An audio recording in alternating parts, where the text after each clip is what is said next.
Well, this is pure speculation, of course. Of course. But given the fact that we've already identified 4,000 exoplanets orbiting other stars, and we have a census of the Milky Way galaxy for the first time, we know that on average, every single star, on average, has a planet going around it, and about 1/5 or so of them have Earth-sized planets going around them.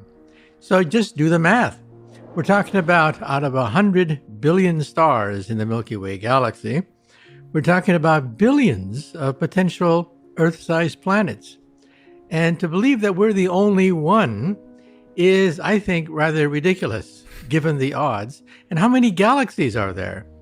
Within sight of the Hubble Space Telescope, there are about 100 billion galaxies. So do the math. How many stars are there in the visible universe?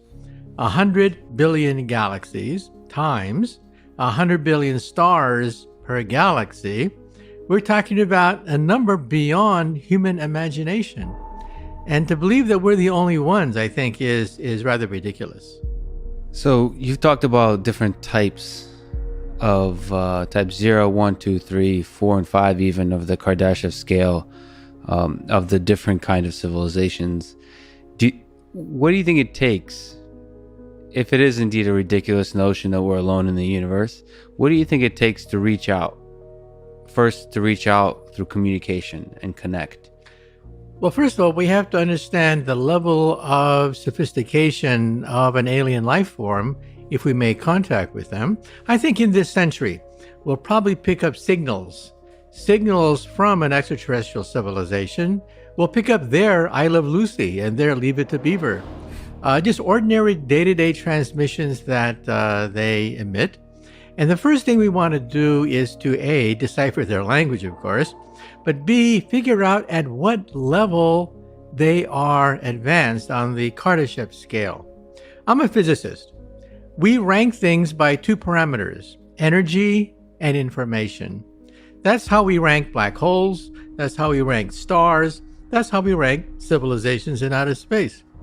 So a type 1 civilization is capable of harnessing planetary power. They control the weather, for example. Earthquakes, volcanoes, they can modify the course of geological events, sort of like Flash Gordon or Buck Rogers. Type 2 would be stellar. They play with stars, entire stars. They use the entire energy output of a star, sort of like Star Trek. The Federation of Planets have colonized the nearby stars. So a type 2 would be somewhat similar to Star Trek. Type 3 would be galactic. They roam the galactic space lanes. And type 3 would be like Star Wars, a galactic civilization. Then one day I was giving this talk in London at the planetarium there, and the little boy comes up to me and he says, "Professor, you're wrong. You're wrong. There's type 4. And I told him, "Look, kid, there are planets, stars, and galaxies. That's it, folks." And he kept persisting and saying, "No, there's type 4, the power of the continuum." And I thought about it for a moment, and I said to myself, is there an extra galactic source of energy, the continuum of Star Trek?